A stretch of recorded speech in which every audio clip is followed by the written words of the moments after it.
fois par an. On va au Brésil et 70% du temps à Rio. Voilà, on a un attachement. Marseille, évidemment. Et puis Rio. Voilà, c'est plus particulier. Donc, peut-être que dans ce documentaire, il se dégage quelque chose de particulier, tout cet amour qu'on a pour cette ville, pour ces gens et pour ce pays. Voilà, il n'y a pas que des belles choses qui se passent, mais il y a aussi de belles choses. Voilà. Et on a essayé d'être aussi neutre. Voilà, le seul choix qu'on a, c'est de décider à un moment donné quel pays, quelle ville on décide de raconter dans le choix du documentaire. Mais après, il est important de rester neutre et de donner la parole aux différents intervenants, quoi. Parce que c'est eux aussi qui font le film. Et ils sont tout le film, d'ailleurs. Voilà. C'est partiel.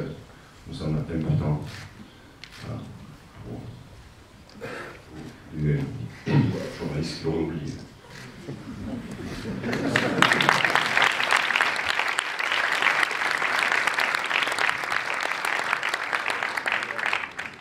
Moi, je vais vous parler un peu de notre boîte de production qu'on a créée en 2005, notre grosse production, autour d'un verre, dans les Alpes, comme on fait souvent, on passe nos vacances. On avait envie de raconter de belles histoires sur ce que le football nous a procuré.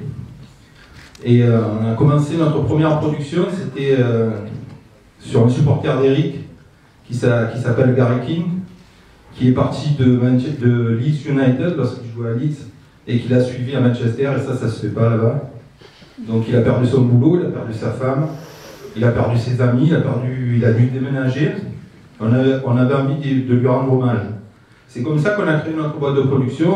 On s'est dit, on est parti de cette histoire. Puis ça a fait un super film qui a été réalisé par Ken Loach. L'histoire était un peu arrangée par le scénariste Paul Laverty. Mais voilà qu'on a commencé notre boîte de production.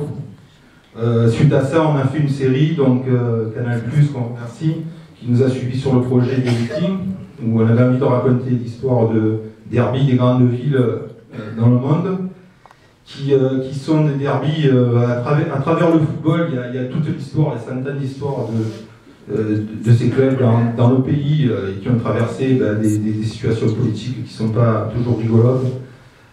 Donc voilà, on avait envie de raconter ça parce que nous-mêmes, même si on adore le football, on ne sait pas vraiment ce qui se passe dans ces clubs-là, comme ils ont été créés, par qui, voilà.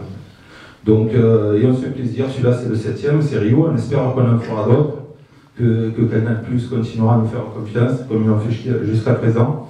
Et puis voilà, et puis on a aussi une série qui est faite pour Arte, oui, sur le premier, qui s'appelle Les Rebelles, qui est réalisé aussi par Gilles Oroff et Gilles Pérez, qui est en fait on travaille en famille, hein, c'est les frères et tout.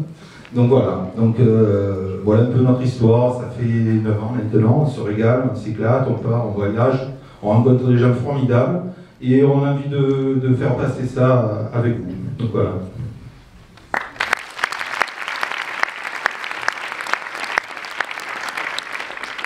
En fait, tu as tout résumé. Voilà, donc moi je voulais vous souhaiter une bonne projection. On est très heureux de vous présenter ce 7e documentaire, cette série qui nous tient à cœur. Voilà, bonne projection.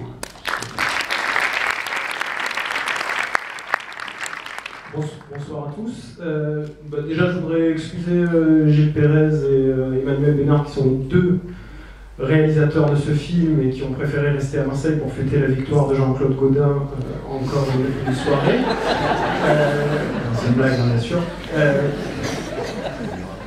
Je voudrais revenir un petit peu sur ce que dit Eric à propos de Rio. Depuis le début, les trois frères Cantona ont envie de faire ce film sur Rio, ils nous en parlent souvent, et ont buté sur un vrai problème qui était que cette série, c'est des histoires de derby, c'est-à-dire deux équipes.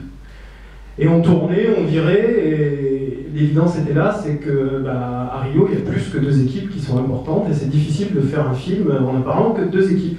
Donc on a traîné, on a fait d'autres villes en attendant, on a fait Buenos Aires, on a fait Athènes, on a fait Barcelone.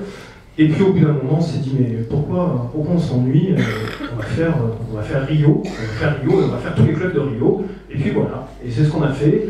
Je suis très content que ce film soit projeté en avant-première dans ce festival, avec ces deux thèmes de football et dictature. Avec Eric, on s'est rencontrés sur un film qui s'appelle Les Rebelles du foot, qui est un film qui parle du foot autrement, qui parle de ce que peuvent apporter des grands footballeurs face à la dictature, face à des moments très durs. Et ce film, il filtre un petit peu dans tout ce qu'on fait ensemble, et donc il filtre également dans cet épisode de Looking For, donc Looking For Rio. Et je pense qu'on est sur la même longueur d'onde à ce niveau-là avec Eric. On a envie de parler du football, on a envie de parler du football autrement, mais on a surtout envie de parler de ce qu'apporte le football aux différents peuples et aux différentes sociétés, parfois dans le négatif et souvent, c'est là-dessus qu'on se rejoint, souvent dans le positif. Donc sur Rio, je pense que tout le monde aura compris ce que ça apporte de positif à la ville, mais il y a des moments très difficiles où ça a servi également le football et cette communion des peuples, et c'est un petit peu ça qu'on a envie de raconter dans tous nos films.